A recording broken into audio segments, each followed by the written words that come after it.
This is The Big Breakdown, a long look back at some of the biggest stories we're covering for you at the Hidden Killers podcast and True Crime Today. This is Hidden Killers Live with Tony Brueski, Stacey Cole, and Todd Michaels. This is Hidden Killers Live with Tony Brueski, Stacey Cole, and Todd Michaels.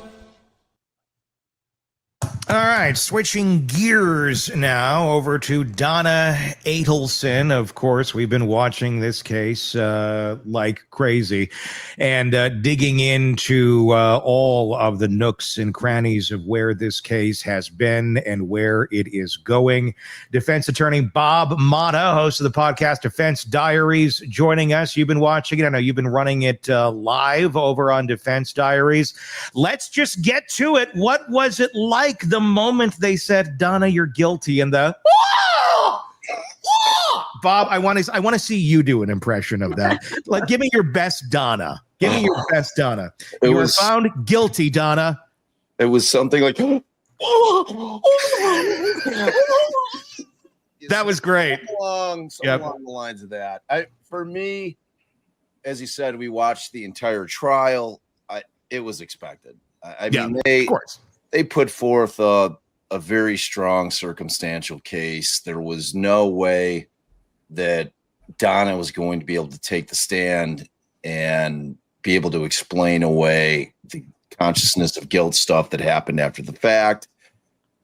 And I just was of the mindset going into that trial, because you always kind of look at it from an attorney's perspective. You say, okay, if this was my client, and the lawyers for the defendants know what, they're not being surprised. They know what the evidence is going to be leading into trial.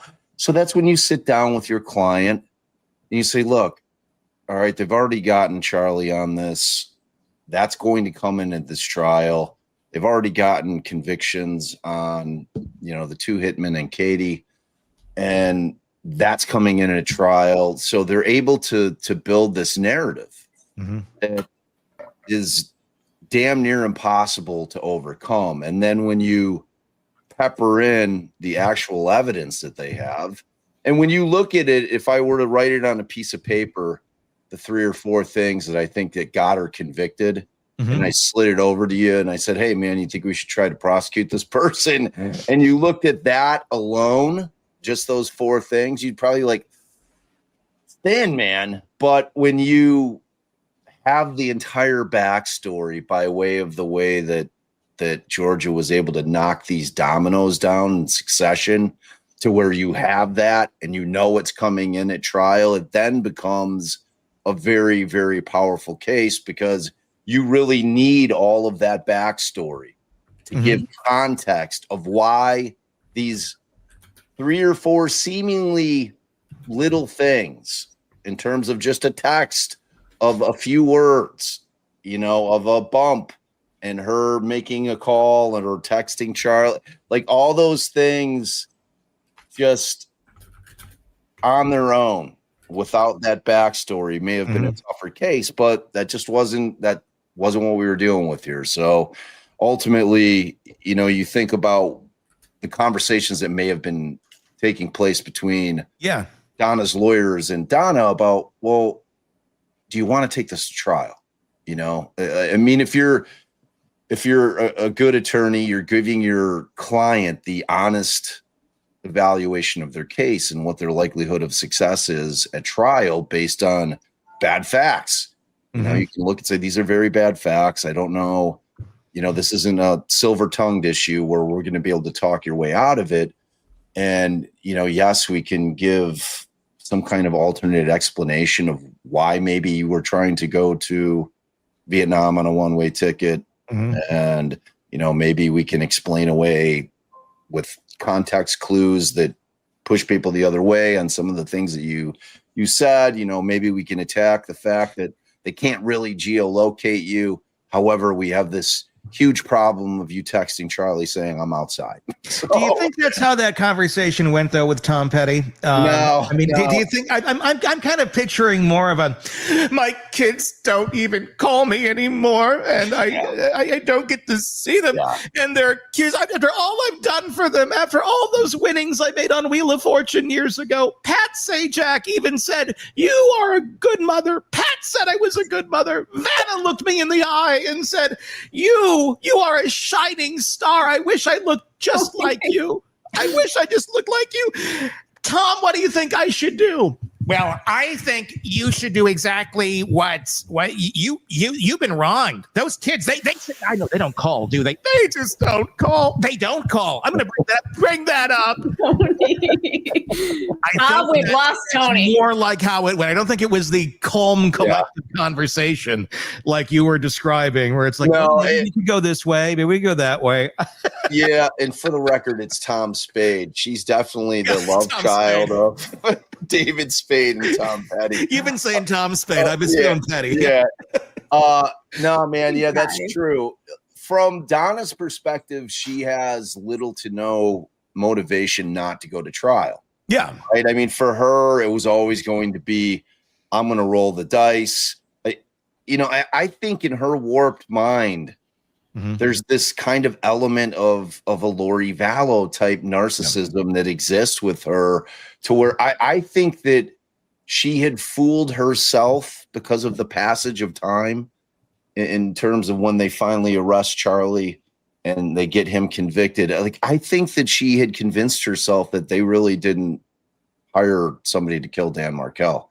Like, I honestly do. I think that whatever Charlie was working out with Katie and getting the hitmen secured, that Donna was basically absolving herself of any of that in her mind by, supplying the money. And I didn't make any of these plans. Like, whatever Charlie was doing, and he said he needed some money. So, and according to the rules of Donna in her mind, the Donna rules say, well, just because you're signing the checks doesn't mean you killed him. Right. That just means you're signing a check to an employee of Charlie. It's Charlie's business. I don't know. So she keeps telling herself there's all these layers of insulation between me and this, even though you're signing the checks to the person who got the hitman involved. Exactly. That is the definition of a conspiracy. So, it's literally when you are a part of it and your part of it is to pay the money, you might as well be pulling the trigger. It's the exact same thing. So, yeah. Well, it's a vast amount of fraud going on here. I mean, at some point, the IRS is going to have a say in this as well. Like, you're paying somebody for work and they're not working. They didn't do any work for you. So there's this whole implication of what's coming next, other than the fact that somebody's dead. I would imagine the IRS would have already gone through this, wouldn't they, at this point? Or because none of that gets disclosed. It's not like, the IRS is investigating you, and that's never going to be public unless you want to make it public. But I would imagine at some point they were looking at the finances here, and that had to be some point. I don't know. I mean, because the story's not done by the time the IRS gets involved. If they haven't yet, there's not going to be a whole lot of money left, I'm guessing. But there's so much more to come on this case, it seems. But before we get to that of what's coming ahead for the Adelson family, the reactions of Donna throughout the case, obviously being in a courtroom, you're a defense attorney, that the image that your client presents is very important to a jury. It's not just about the argument and the words that are being said aloud. Obviously, the way those are being said matter, but the perception of the client to the jury means a lot.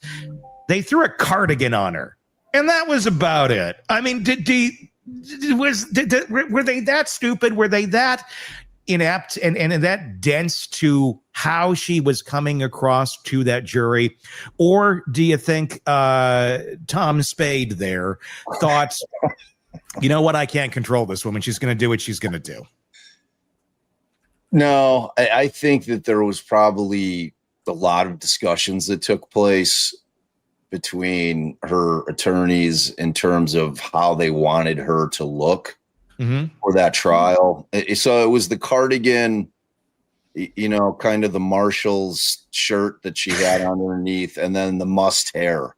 The must hair, like it was those three components together that they were trying to roll out the sweet old granny type deal. So as opposed to, you know, I mean, you look at Donna, I mean, they're a well-to-do family, or they were. And you look at her prior to when, you know, prior to them starting to get arrested, before that all started to take its toll, you know, she came across as the sophisticated, well-to-do woman in terms of how she appeared. And in this particular type of case, where you have this story, this theory by the state that, look, this was a very well-off family. This was a woman who was absolutely obsessed with getting her grandchildren to where she could see them at will. And she was really the matriarch of the family in the sense that she continued to be able to manipulate her children long into adulthood. I think that they came to the conclusion, if we're going to have any shot here, we can't have any semblance of that Donna, the sophisticated, well-tailored, hair's done properly, makeup, you know, like they had to try to go with, we're going to roll in the sweet granny for simply sympathy's sake, for nothing else. Because, and even that didn't work. I mean, even that didn't come across as sweet grandma. I mean, she came across as like vile and just gross. She can't do it. She can't be sweet grandma. But the ironic thing is, Tony, when you hear her with her grandchildren and some of these like overhears, and you know that the kids are, she was a very loving grandmother. You know, I mean, like those two things aren't necessarily mutually exclusive. Sure. Right. I mean, she can obviously, and I'm sure she does and always has, like, completely adored her grandchildren. And I think that, you know, she was able to emote that to them throughout the course of their lives. But then when you try to balance it against not just the fact that they're murderers, right? But that's goes without saying. But when you try to reconcile the fact of, okay, you've got a woman who, by all accounts, loves the hell out of her grandchildren, would do anything for them, right? Yeah. Is so short-sighted that she doesn't understand at the moment in time that if they do what they're thinking and talking about doing, that it is going to destroy those two boys' lives in a way that nothing else on the planet could. Like for them, for all of them to be that blind in terms of the impact on those kids is what really disgusts me more than anything else. Yeah. You know, because if you just break it down to brass tacks, and this case was really about them just trying to get the kids down to South Florida, and, you know, they'll get over Dan being gone. Like, I mean, just the ability for them to be able to block out anything that was commonsensical about, well, what happens if we get caught? Yeah. Like, how is that going to affect these kids? How is it going to affect the kids that their father's not only been killed, but likely that all of us are going to go to prison, and they have to operate in society? Because, I mean, look, we could go into just the shitty things that they did with respect to changing the boys' names right after Dan's murdered. Sure. You know, I mean, they just did so many awful, awful things that it's impossible to feel any kind of sympathy for them. But what I always go back to is that point that I just made, that like, how can any rational person sit there and either block out or be completely unaware of how it's going to impact those two boys growing up? I think that's the answer is she's not a rational person. I mean, she's just, her cognitive distortions are mind blowing, just how crazy they are. And I'll say this, you know, I don't think she adores her grandchildren. I think she adores being adored by her grandchildren. And I think because Donna lives in this blinder world where she's just, what I'm going to do, I'm going to do. And everything else on the side effects, everything that's going to catch up with you, she's not seeing over here. But she knows that this narrow path that she's going on and she's always lived her life by isn't getting the input that she used to from her children. She doesn't quite have the pull and that she used to on her kid, the control that she used to over Charlie and over Wendy and certainly not Robert. And she's probably missing that a little bit. So that also then I think feeds into this need of, I need these grandkids near me because this is fresh meat. These are new kids that she can control, which she was trying to do. And this is where you get her going into such extremes of trying to talk about dressing them up in Hitler Youth costumes to piss off their Jewish father. Yeah. I mean, that's just insane. It's so far off the beaten path of healthy, normal behavior. Donna is just so far out there. I don't think Donna, I get it. On tape, you can hear, she sounds like an adoring grandmother. It's not about that. It's about getting that feed, that fresh meat from those kids that she's taking in. Oh, this is making me feel good. This is making me feel good. And she would go to any length to get it. And obviously, it didn't end up well. Yeah, no, and I agree with all of that. But again, I think that two things can exist at the same time. You know what I mean? Just in terms of, because a child isn't going to know whatever underlying motive that person of authority that is a guardian or, a grandparent or a parent, they don't know what their motive is in their mind because we're not mind readers. So ostensibly, when you look at it on its face in terms of how she treated the children, and I'm sure she spoiled them, from until the chickens come home to roost and the kids are now exposed to what she and others have done, I think until that line in the sand was drawn, they probably wouldn't have known just exactly how manipulative she was. Because I think you're right. I think she viewed them as next up, next man up. Like, okay, so my kids they're finally starting to pull away in their 40s, but now I've got the grandkids and I can get my claws into them and be able to kind of navigate them through life. And, she was like, my nickname for the woman was the meddler, man. Like a Batman villain, because that's exactly what she is she was a meddler with just deadly consequences. There's plenty of mothers and fathers out there that meddle in their kids' lives. Yeah. That can be certainly very annoying to their children. And, as dutiful kids, they may not say anything in terms of, hey, like you gotta stay out of my shit. You take it. They're your parents and, you can always hang up the phone and then you're not going to be with them. You know what I mean? So there's I wish it was that easy. Yeah. Want more on this case and others? Then press subscribe now and don't miss a moment of true crime coverage from Tony Brueski and the Hidden Killers podcast. This is Hidden Killers Live with Tony Brueski, Stacey Cole, and Todd Michaels. It is the aftermath week now for Donna Adelson. She's now had a full weekend to let the reality sink in that, guess what? You've been found guilty. All of your, those reactions. You remember the Donna Adelson, it was a visible cry, a visible scream, a visible moment of disgust in the courtroom last week when Donna found out her fate, that she would, basically be spending the rest of her life behind bars. I don't know if it was the reaction to that fact or the fact that people saw through her BS and eventually was called out to it on such a public forum. We're going to break down everything that happened last week, what the future may hold for Donna, Harvey, and Wendy. Yes, everybody's a favorite American family.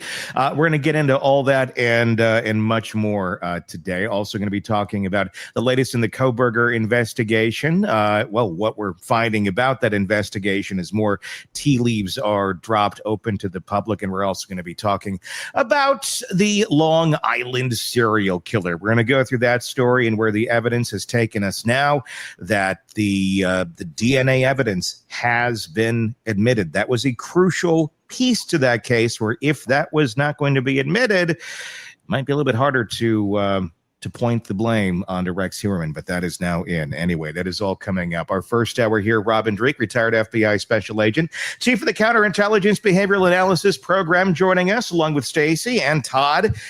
Let's start here, Robin, as we go to the Adelsons and the big verdict that we had just the other day. What was your reaction to Donna's moment of shock in the courtroom? You know, we keep looking at these moments of shock from her, and we're not shocked by them now that we see them. I finally understood when I watched it again why she rubs me so poorly, and I don't like hers, because I've had people like this in my life that she's putting on such a psychological manipulation show. She's got a lifetime of reps of using that look to manipulate people. Her own family, again, pure conjecture, they don't feel. It's hard to imagine people feeling sympathy for her when she puts on that show, because it is so evidently a show. And I know people are saying, are there tears, not tears there? What really got me, Tony and Stacey, when I saw her immediate reaction to this was, where did she go in that moment of distress? So think about this. This is where we put on our deep empathy hats, and it's like, all right, I am in this situation. I'm in this spot. I've had situations in my life when I felt such trauma hit me, and we have this emotional response and we collapse. We literally collapse into ourselves.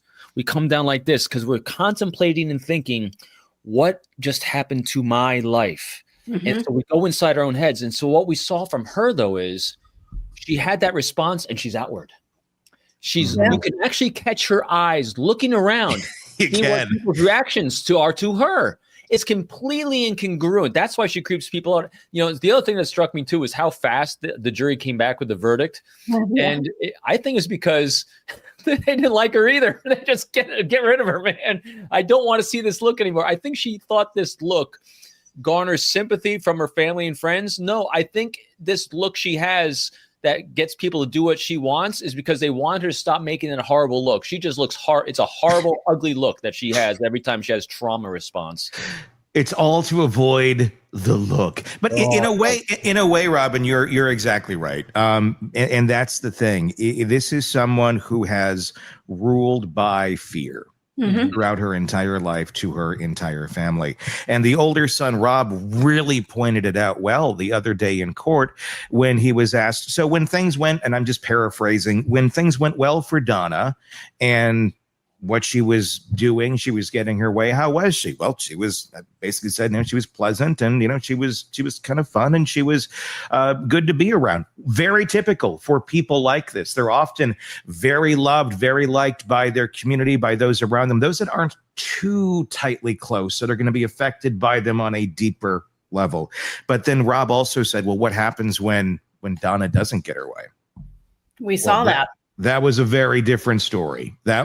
She's not very happy. She's not easy to get along with. That's the look. It's the look, but it goes so far beyond the look. The look is like that's her initial, I'm going to try and correct this right now. And if they go beyond the look, if the look still doesn't get it, then she digs. Then she starts getting vicious. And then she just keeps going.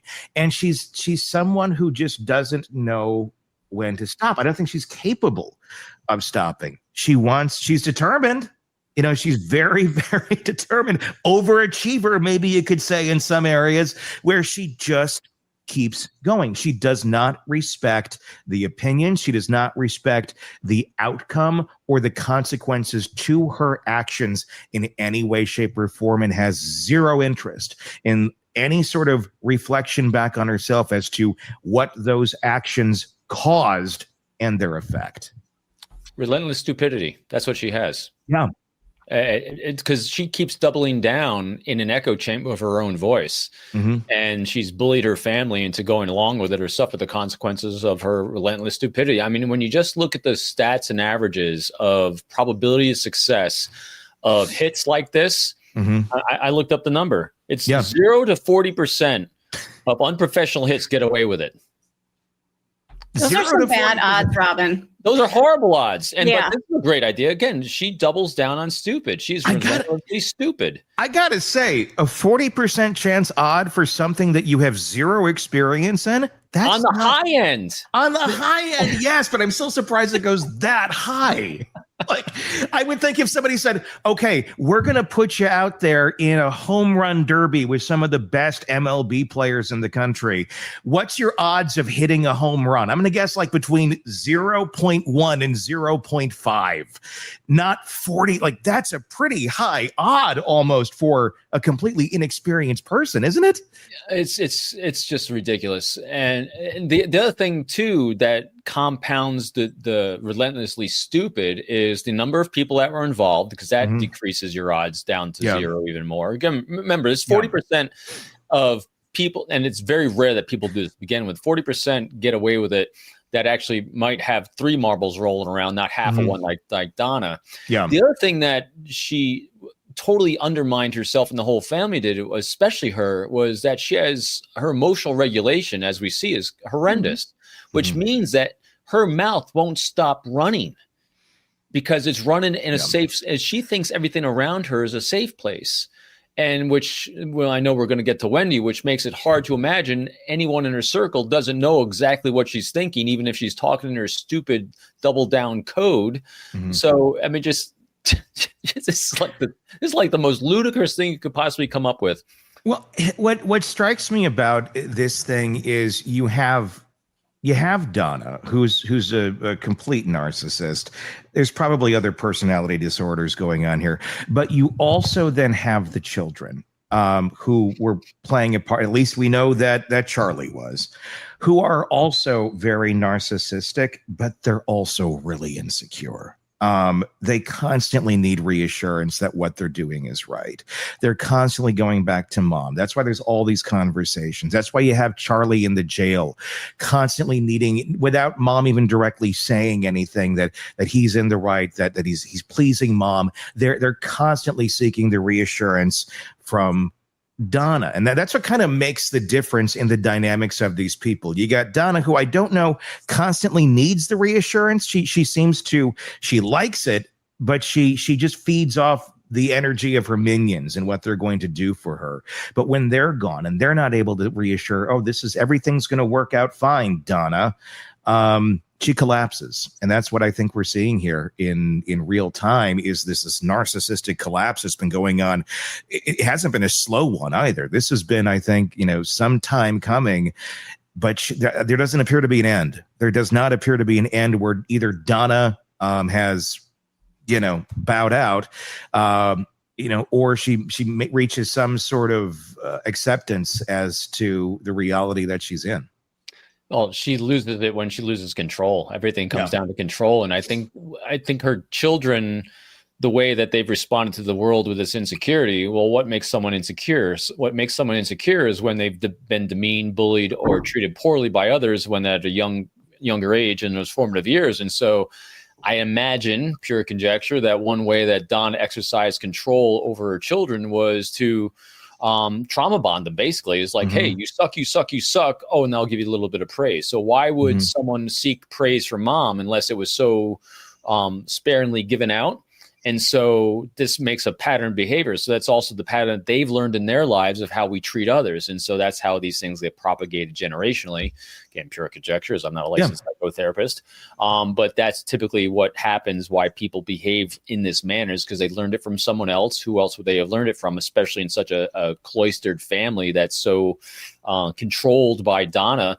And so, what we keep seeing with her is a loss of control everywhere. And how did she maintain control in her own life? He starts out with these emotional outbursts. And so as you've said, as her control's weaning away, it'll be really interesting. I don't think she's going to accept. I mean, can you see her accepting it? She hasn't accepted it yet. Anything. That lack of control. I think she's going to get to prison, and in prison right now, and she's going to start learning how to control a new environment, is what I'm guessing. Yeah. I think she is going to take a few days to be depressed, cry a bit, and then she's going to start looking around and finding the ones in that population that can be manipulated. She's going to pick them out in a heartbeat. she knows exactly who they are. She will. I know these people. They can scan a room and figure out who they can go after. Yeah, it's really frightening. She'll become the grandmother figure in jail, most likely. But what about this? I mean, she's in a population of people that are pretty good at manipulating people. That's a good point. They're there. I mean, she's amongst her own. I mean, with her kids, with her family, she was not amongst her own. She was truly amongst people who she could manipulate and had many, many ways of doing so. They already figured out how to manipulate her. I mean, she thought in round one that she was manipulating everybody. That's how you ended up having the jailhouse snitch saying, oh yeah, she was going to give me a grand piano. She was going to give me $10,000. She was going to give me hair extensions and this and that and the other thing. And they knew that she wasn't going to do it, but they used her for what they got. And she got like a box of gas station snacks, basically, at the end of the day. Not a grand piano, not $10,000. Donna kept stringing her along and giving her just enough treats to keep her going. And then Donna disappeared. And then nothing ever happened because Donna strung that person along thinking, oh, I can just use this person too. Use them, chew them up, spit them out. I convinced her that she's going to testify for me. Well, when that's not going to happen, guess what? It doesn't matter. And she thinks that no one is going to turn on her. I think that's been one of Donna's biggest failures and obviously narcissists are not great at seeing their reflection from the rest of the world back to them. But she failed to see that anyone would ever turn on her through this whole damn thing. She thought whatever she did, whatever she said was going to be impeachable. Yeah, she thought she's a lot more likable than she actually was. Yeah. And it'd be interesting in the jail scenario, when you look at it's going to really come down to the population that she's in, because on the female side of prison, there tends to be more white collar type crimes, and to Stacey's point, a lot of these people in there are skilled, but at the same time, if you're dealing with low recidivism, white collar crime, I really don't. It'll be interesting. If it's a different than the male population than Charlie's in, no doubt. So, but again, I don't know where she's going to be, and I don't know the situation. The problem is you want her to feel suffering, and I don't know how. In other words, she's not getting Kobergered. Right. I don't know that Koberger's feeling suffer. Well, I mean, he is. He's writing. He is. You're right. You're right. He is. Don't burst my bubble. He's having a horrible time. He is having a horrible time. I was just going to say, is he capable of? And he is I think in different ways than how we would feel it. And I think Donna's uncomfortable. Is Donna will feel suffering, but is it for the right reasons? Is it because she's uncomfortable in her current setting, or is it because she feels bad about what she did, that she participated in the murder? I don't think there's any guilt with her in that realm whatsoever. I don't think so. I don't think she feels guilt at all. If she had, so when you do a murder for hire, there's always time to back out. So if she had felt guilt at all, she would have backed out at some point along the way. So no, I don't think there's any remorse or guilt because she hated that guy. And so when you're so full of rage and hate and you're living in an echo chamber where everyone else is agreeing with you, why would you have guilt or remorse? Her only remorse is that she can't, be there controlling her family, and in her mind, be there for her family, be there for her grandkids. Because the first actions that they all took after the murder was that, they ostracized the grandparents from them as well. I mean, this is all about control, 100% control. I think that's what really made me hate Donna more than I already do. Was seeing the victim impact statements that we did the other day of the Markel children. Or the Markel grandparents, because it's been 11 years since this stuff went down, and they've seen their grandkids 3 times. So they've missed their entire childhoods. You would think that in a situation like this, where it's literally mom's family that's been charged and has gone to prison for murdering dad, that the system wouldn't necessarily be like, mom's the best choice. Right? Like this feels like a system failure to me as well. I mean, granted, Wendy has never been charged with anything. Maybe that's where they should have dug a little deeper into mom early on, because now let's look at the stats. Yeah. You know, and you can't see my research there. You know, the stats are saying, you know, the probability of it being her, because this is what, you know, I'm not a profiler, you know, I'm a behaviorist inside the FBI, but what the first thing profilers do is we look at the research, we look at the stats so we can start filtering out possibilities and bring to the forefront probabilities. Yeah. And, you know, when it comes to murder for hires, you know, they're what number did I give you, Tony? It's like 66%. It's spouse that initiates. And so if you are the Child Protective Services and we have a murder for hire, you know, underway here, you know, the last thing, they are literally put a 66% chance that they're giving the children over to the mother that might have committed the murder or been involved. I feel like the system really goes against men in this regard. And I'm speaking, I don't have kids. Yeah. But I know in my own childhood, my parents were divorced and my dad was just this horrific creature. Thankfully, the system leaned toward the kids need to be with the mom. But I've seen wonderful, wonderful fathers who have just been slighted by the system. And the kids go to the mom, no matter how terrible she is, because God forbid they go with the dad. There is a stigma that really needs to be removed in this country about all of this, because I would swear to God, I mean, look, there's plenty of shitty dads out there without a doubt. But my God, this idea that mom is just the best, there is more manipulation, there is more narcissism, there's more there's more personalities. I don't have the stats in front of me, but my God, there's to just carte blanche go, well, you're the mother, you must be wonderful, right? Without like ever looking into this monster is insane. There are so many monstrous mothers out there that are doing unspeakable damage to their children. And the only reason they have the power is because they're female. And it's insane. I've seen it so many times. Yeah. And the system is stacked against men in that area, where men really do have to bring it if they're going to go and say anything or try and assert control for the goodness, for the betterment of those children. Otherwise, the system just pretty much defaults over there. And I'm sitting here just with a big smile on my face because I'm thinking of our good friend Tony, who is the epitome of a great dad. Yep. You know, that shows that the stat is definitely on the favor of that. There are some great dads out there. My ex ran away. I mean, that's the thing. I mean, there really wasn't a lot of battling, thank God. But there are dads who have to go through hell, who have to deal with somebody making up stories and shit about them and then battle that. And the system tends to still default on the mom's side. I mean, in no way am I saying like, look, men should just be trusted alone by any means. No. But I'm saying the mom shouldn't be either. No one should be just trusted carte blanche. There should be, but again, this is asking the system to do far more than it already doesn't do. Correct. We already don't have enough people just checking on these kids when they're in foster care or when they're in the care of whichever parent that they may end up landing in. I mean, so if we're asking it to like, well, let's get in here and really get ahead of the game and figure this out beforehand, they're not remotely equipped to do such a thing.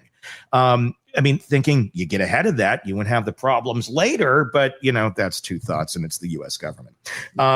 So that's a whole other podcast that we're not doing. Exactly. I mean, I'm not getting political, but I mean, it's such a broken, damned system that it's easy for us to sit here on the corner and say, well, we should do this. Of course we should be great. But the thing is the public as a whole doesn't want to deal with it. It's an icky topic. It's a yucky topic. And we'd rather just sit there and pretend that everybody's going to do the best for the kids and things will work out. And if this isn't affecting our family directly, then it's just those other people's problems and they made poor decisions. So that's how they got there. That's not always how it works. No, you know, I mean, we've covered so many cases, Tony, where Child Protective Services. I mean, how many times have you and I talked in the last 3 years about Child Protective Services? Oh my, Oh, it's nauseating. It's horrendous, and it's the saddest thing ever. I mean, God, I just keep thinking about Maddie Soto. And you know, and then that horrible monster Stephen Stearns that got away with that one, and then we look at Lori De Belvallo. I mean, all of this all came down to children that got victimized, and were collateral damage, either intently or unintentionally, by these, as the great comment in the chat is, by adults not adulting. Yeah, I mean, has any, and I fucking hate that term, adulting. Too. I know, oh my God, Robin, I'm like, he's gonna react. Like, look out, it is such a trigger. Like, look, once you're 18, you're a fucking adult. Grow the fuck up and become an adult. It's not adulting, just as much as I'm not going to go childing and like go play with blocks or something. You're a fucking adult. Grow the fuck up. It's not adulting day. You don't have the option anymore. It's not a choice. Robin, the can is open. I didn't do it. What is this? Assassin Class Y did. Oh, it's all right. We love you, though. Thank you. My God! But I mean, it is just so frustrating, watching all of those dynamics play out in so many cases. When you have, and like going back to the Adelsons here and all of this, and it does look like they're closing in on Wendy. Obviously, again, she's never been charged with anything. So this is all speculation, but maybe they should have looked at her sooner. Maybe they should have tried to dig at her deeper, because now you got her kids that are like mid-teens, and if mom goes away, I mean, that's going to be even more traumatizing. They're already dealing with the shit of their family and trying to figure out this stuff, and they're not little kids here where they can protect them anymore. Guaranteed, this is up for discussion, and God knows what's going on in that house, with Wendy and the kids, and what those conversations are. That's got to be horrific. And then now to be fearing that mom might be going away after all of this.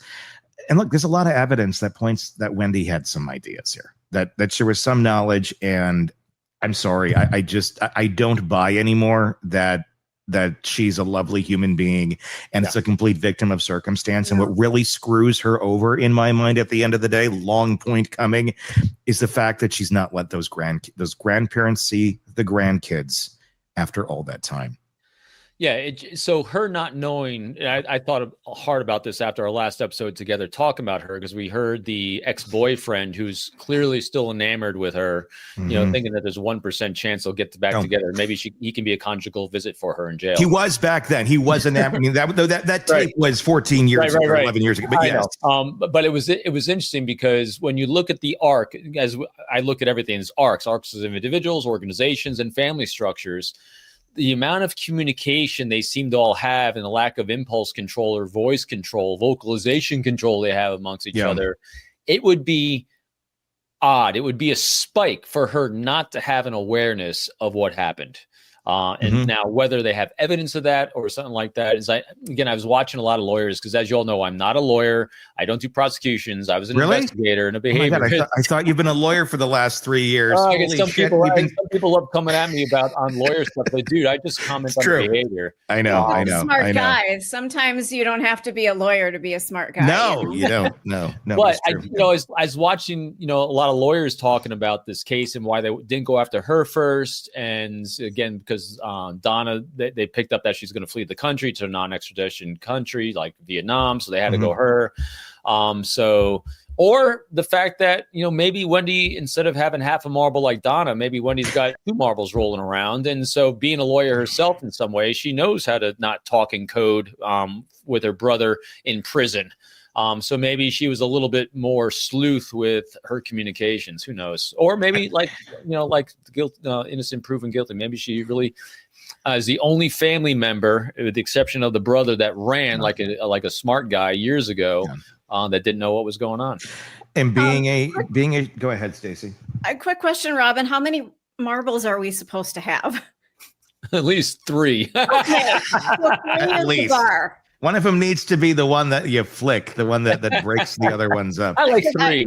I'm just curious. I'm just doing a little self-assessment, so I just want to know how many I'm supposed to have versus how many I'm thinking 3, because when you hear the expression, always got 1 or 2 marbles rolling around upstairs. If you only hear people saying 1 or 2 marbles, and I guess 3 is the standard. Okay. If you got 4 or 5, it's like you're doing pretty good. We're at Weinstein level. Yeah. Okay, thank you for the clarification. My highly technical terms I like to use and throw around. I love it. Yeah, I mean, so that's what got me on Wendy. And look, there's plenty of situations where grandma and grandpa should not be in the picture because they're going to be toxic, and it is up to the mom and dad to protect their kids from repeating the cycle of abuse, mental abuse, physical abuse, whatever it may be. No matter how much mom and dad have changed or grandma and grandpa have changed or claim they've changed, although maybe they really haven't, and you know it, and you'd rather not subject your children to that. There's certainly points for that. I'm not saying a carte blanche grandparents should be able to see their grandchildren, because they feel like it. But I'm sorry, this is not a case where that's that. This is a case where it's insane. They had to literally get legislation passed to see their grandkids. Be after the family murdered dad. That is effed up. That is completely effed up. Adelsons will, of course, keep following him. I know the other day, Georgia Kappelman, in a brief interview outside of the courtroom, I believe, with Court TV, was asked about Wendy, and she said, "Stay tuned." Yeah, I watched that. Stay tuned, everyone. And I'm seeing like 70%, 60 to 70% are saying they're going to go after the other side. They won't because they would have done it already. So yeah, stay tuned. I think, hey, why not? Because someone said, if at this point they got a winning batting record, why not at least swing for it if they could? And maybe they needed to really get these, and this will spell itself out in court easier, just as it did kind of with Donna. We needed these blocks in place to build this tower over here. Now this tower is built. Now we can build onto it and go after Wendy because the Donna tower has been completed. We have the foundation now to go after Wendy. So they showed the same arc. The lawyers are showing, the prosecutors saying that same arc of behavior about how they went to Charlie, how they went to Donna, and they build in the same way. So if we're following that arc of congruent behavior, it looks like they're gearing up to do that. I would say this one piece of advice to anybody, including Wendy, before you have to go testify, before you have to go make a public appearance in something like this where a lot of people are watching you, be sure to instruct your Botox person not to inject you in ways that make you look like a Disney villain. It didn't work out well. I was watching some of her testimony over the weekend, and I'm just like, and I compared her to how she looked in previous testimony. Right. And she Disney villains that shit up. And I wonder if she did that on purpose. The way her eyebrows were, like, they weren't moving. They were very stagnant. And a lot of her, it was just like, God, like, did she go in there and say, this is exactly how I want it? Or was there like some rogue Botox person there going, I was going to say, I'm going to fuck this bitch up? It might have been somebody having an off day doing her treatments. Or not even that, just knowing this is Wendy Adelson. Oh, hi, Wendy. Great to see you. Come here. You're Corella now. Have fun at trial. I haven't seen the stats on this, but I actually heard someone talking about this when it comes to people doing work on themselves like this. Yeah. I think the percentage of people that actually come out looking better than they otherwise would have is so low. Yep. And like you are playing, again, it's going back to those laws of averages.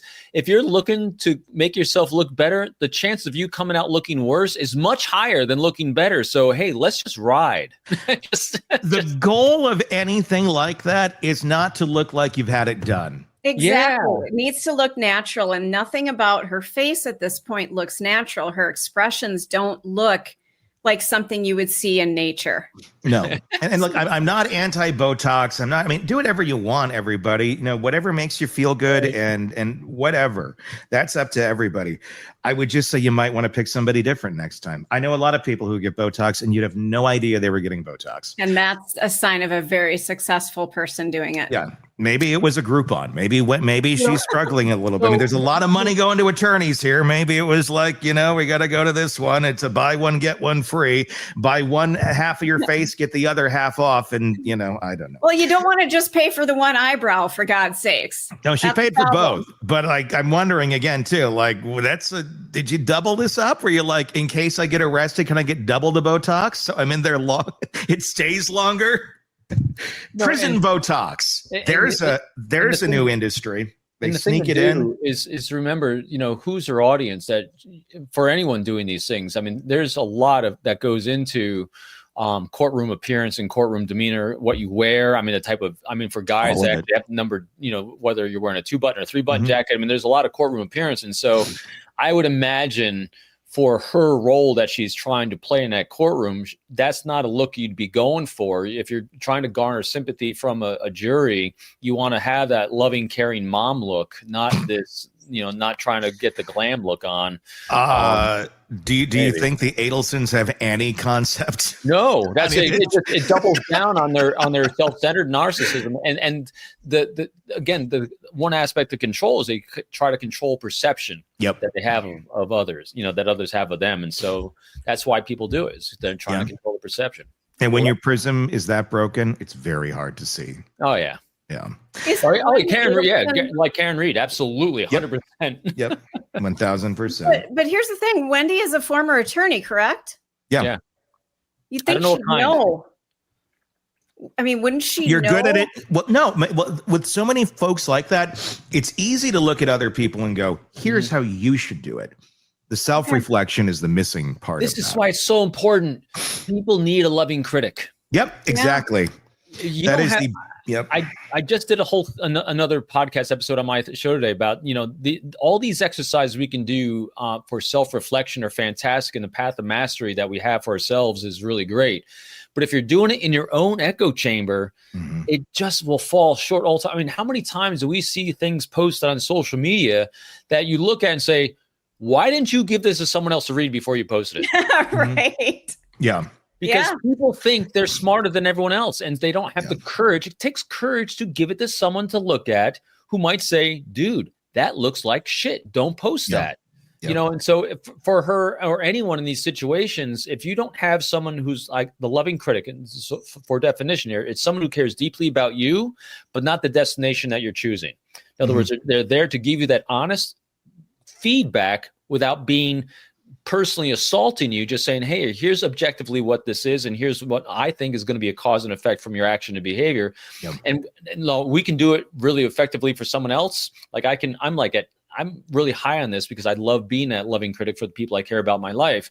At the same time, though, for myself, I'm probably 60% accurate, even as objective as I and pragmatic as I try to be and tend to be. I know when I get emotionally hijacked, in other words, or emotionally tied to the outcome that we seek, we are horrible at doing this for ourselves. That's why I post anything, I do anything. It's got to go through loving critics like Tony and Stacey, and definitely my wife. I mean, my kids, everyone weighs in. Then I make my assessment. It's like, all right, we'll do this. But she lacked it totally. That's a great point. That's 1,000% true, and a great way to live. Because no matter what, we're not good at it. We're just not. We are not good at that as human beings, no matter who you are. Some far worse than others. Well, you need that person that walks beside you instead of in front of you or behind you. You need that person who's just going to guide you right next to you. I'm in this for you. I am part of your team. You know? Yeah. No, completely. These people don't have anyone on their team. You can see it. They run everyone off of their team eventually as well. Want more on this case and others?